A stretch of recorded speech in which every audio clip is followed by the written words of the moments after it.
ஓம் சாய்ராம். என் அன்பு செல்லமே, என்னுடைய அழகான தங்கமே, உன் கையை நீட்டு. உன்னுடைய கையை பார்த்து நான் உனக்கு குறி சொல்ல போகிறேன். கையை நீட்டு பார்க்கலாம்.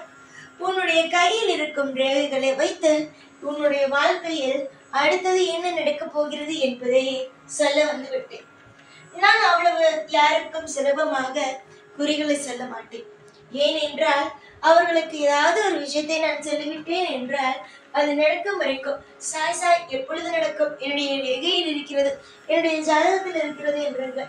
ஆனால் எப்பொழுது நடக்கும் என்று கேட்பார்கள். அப்போ நான் சொல்வேன் நடக்கும் என்று சொல்லிவிட்டு அதை நான் காலதாமதம் ஆக்கினேன் என்றால் அவர்களுக்கு என் மீது இருக்கும் நம்பிக்கை போய்விடும். அதனால்தான் என்னை மனதால் நம்பும் பிள்ளைகளுக்கு மட்டுமே நான் எப்பொழுதும் வாக்கும் குறிகளை சொல்வேன். இன்று நான் எனக்கு உன் கை ரேகையை பார்த்து உன்னுடைய தலையெழுத்து எப்படி இருக்க போகிறது, உன்னுடைய வாழ்க்கையில் அடுத்த கட்டங்கள் என்ன நடக்கப் போகிறது என்பதை சொல்லவோ முடிவெடுத்து விட்டேன். அதனால்தான் இந்த நேரத்தில் ஓடோடி வந்தேன். கையை நீட்டு, எல்லாவற்றையும் பார்க்கிறேன். அம்மா, உன்னுடைய கையில் இருக்கும் அனைத்து ரேகைகளுமே அற்புதமாகத்தான் இருக்கிறது. அதில் எந்த ஒரு குறைகளும் அல்ல.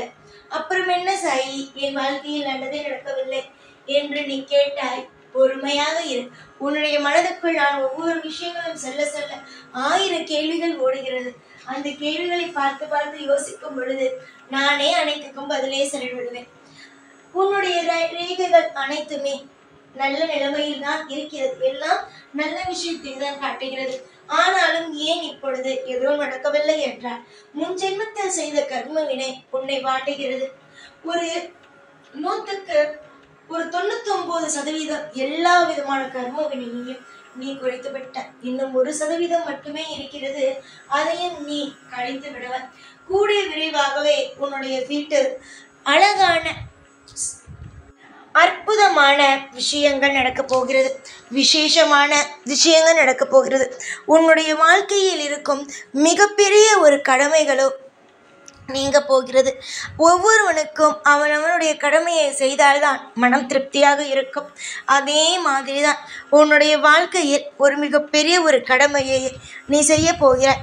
என் மீது நீ வைத்திருக்கும் நம்பிக்கையும் பொறுமையும் உன்னுடைய வாழ்க்கையில் நிச்சயமாகவே அடுத்த கட்டத்திற்கு உன்னை கொண்டு செல்ல போகிறது. நீ எப்பொழுதுமே ஒரே ஒரு விஷயத்தை மட்டும் நன்றாக ஞாபகம் வைத்துக்கொள். சாய் நம்மை கைவிடுவாரோ என்று நீ நினைக்கிறாய் அல்லவா?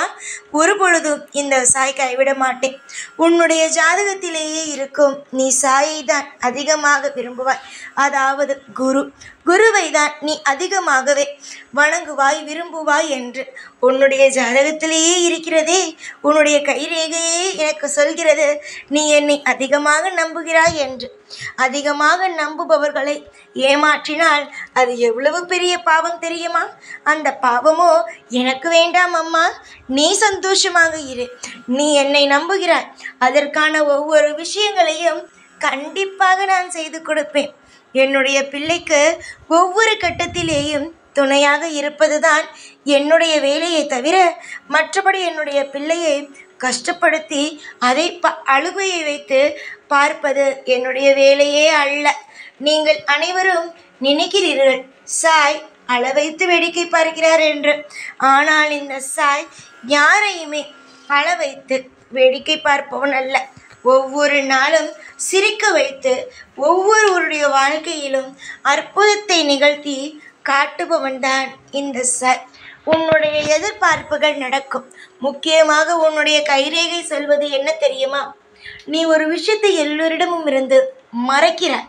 அந்த விஷயங்கள் ஆனது கூடிய சீக்கிரமாகவே வெளியில் நீ சொல்ல போகிறாய். அதனால் உனக்கு பல நன்மைகள் நடக்கப் போகிறது. வெளியில் சொல்ல முடியாமல் சில விஷயத்தை நினைத்து நீ தவிக்கிறாய். உன்னுடைய குடும்பங்கள் அனைவரும் ஏற்றுக்கொள்வார்களா என்று? கண்டிப்பாக ஏற்றுக்கொள்வார்கள். நீ ஒன்றும் தவறு செய்யவில்லை. இது காலத்தின் கட்டாயம். இதை யாராலும் மாற்ற முடியாது. நீ உனக்கானதை தேர்ந்தெடுத்தாய். நான் நிச்சயமாக நீ தேர்ந்தெடுத்த ஒவ்வொன்றையும் கொடுப்பேன். அது மட்டுமல்லாமல் உன்னுடைய படத்திற்கோ உன்னுடைய வருமானமோ நிச்சயமாக அதிகரிக்கும். முக்கியமாக உன் தொழிலால் உனக்கு முன்னேற்றமும் வரும். உன் தொழிலால் உனக்கு அனைத்து லாபங்களும் கிடைக்கும். உனக்கு பிடித்த நபரோடு உனக்கு நிச்சயமாக கை சேர்ப்பார். நிச்சயமாக ஒவ்வொரு நிமிஷமும் உனக்கு நீ பயந்து கொண்டு இருக்கும் ஒவ்வொரு விஷயங்களும் நடக்கும். உனக்கு பிடித்த நபரோடு உனக்கு திருமணமானது ஆகும். இனிமேல் எதையும் நினைத்து நீ கவலைப்பட வேண்டாம். நீ என் மீது பாரத்தை போட்டுவிட்டு எல்லா விஷயங்களையும் செய். எதிலும் உனக்கு சிறு குறைகள் கூட வராமல் நான் பார்த்துக்கொள்வேன். அம்மா, நீ பயந்ததோ கண்ணீரை சிந்தியதோ உன்னுடைய வாழ்க்கையில் எல்லா நிமிஷத்திலேயும் துவண்டு நின்றதோ போதும் அம்மா. என்னமோ பெரிய தப்பு செய்த மாதிரி எல்லா விஷயத்திற்கும் பயந்து கொண்டு இருக்கிறார். இது பெரிய தவறு ஒன்றும் அல்ல. நீ எதையும் நினைத்து முதலில் பயப்படாது. தெளிவான பிள்ளை நீ. எல்லோரிடமும் தைரியமாக பேசும் பிள்ளை நீ எதற்கெல்லாம் கவலைப்படலாமா? கவலை வேண்டாம் அம்மா. உனக்காக அனைத்து தெய்வங்களும் துணையாகவும் பாதுகாப்பாகவும் இருக்கும் பொழுது நீ எதை நினைத்து பயப்பட வேண்டும் சொல் பார்க்கலாம். நான் இன்று இருக்கிறேன், நாளை இருப்பேனா என்று உனக்கு பயம். சாய் நமக்கு உதவி செய்வாரா என்ற பயம். சாய் உனக்காக ஒரு வாக்கு கொடுத்தேன் என்றால் அதை செய்வேன் என்று எப்பொழுதுதான் உனக்கு புரியுமோ தெரியவில்லை. உனக்கு பல நன்மைகள் வரும், அதில் எந்த ஒரு குறையும் இல்லை. பல மாற்றங்கள் வரும், பல பல நல்ல விஷயங்கள் உனக்கு கிடைக்கும். வாழ்க்கை முழுவதும் நீ ஏற்ற ஒவ்வொரு விஷயத்திற்கும், நீ கேட்ட ஒவ்வொரு விஷயமும் சரி, நீ மனதால் ஆசைப்பட்ட ஒவ்வொரு விஷயங்களும் சரிதான். எல்லாமே படிப்படிப்படியாக நடக்க ஆரம்பிக்கும்.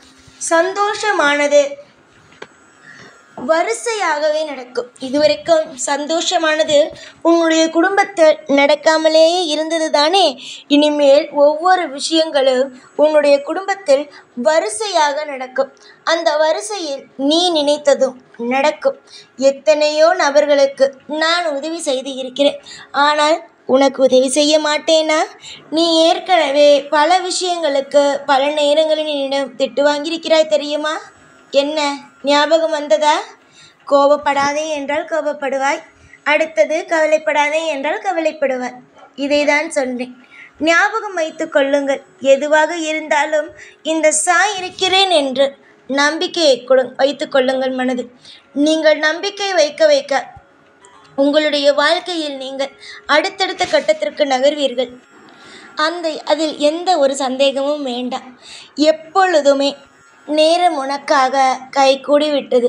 எத்தனை விஷயங்களோ செய்கிறோம், ஆனால் நமக்காக ஏன் இந்த சாய் ஒன்றும் செய்யவில்லை என்று நீ ஏங்கிக் கொண்டு இருந்த நாட்கள் எல்லாம் போய் நீ சாதாரணமாகவே சின்னதாக ஒரு விஷயம் செய்தாலே அதுவே உனக்கு அற்புதமாக கிடைக்கும் நாட்கள் எல்லாம் வந்துவிட்டது.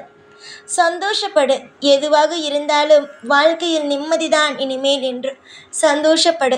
உன்னுடைய பக்கத்தில் என்னென்ன நியாயம் இருக்கிறதோ அது எல்லாம் எனக்கு தெரியும். கூடிய விரைவில் யாரெல்லாம் உன்னுடைய வாழ்க்கையில் உன்னை எதிர்க்கிறார்களோ அவர்களுக்கெல்லாம் நீ யார் என்று சொல்லி புரிய வைப்பேன். சந்தோஷமோ நிச்சயமாகவே வரும். உன்னுடைய வாழ்க்கையில் கட்டாயம் சந்தோஷம் வரும், ஐஸ்வர்யங்கள் வரும். தேடி தேடி நீ வைத்திருக்கும் ஒவ்வொரு இன்பங்களும் இனிமேல் உன்னுடைய வாழ்க்கையில் கொட்ட ஆரம்பிக்கும். எந்த நிமிஷத்திலேயும் எந்த ஒரு கவலையும் உன்னுடைய வாழ்க்கையில் வேண்டாம்.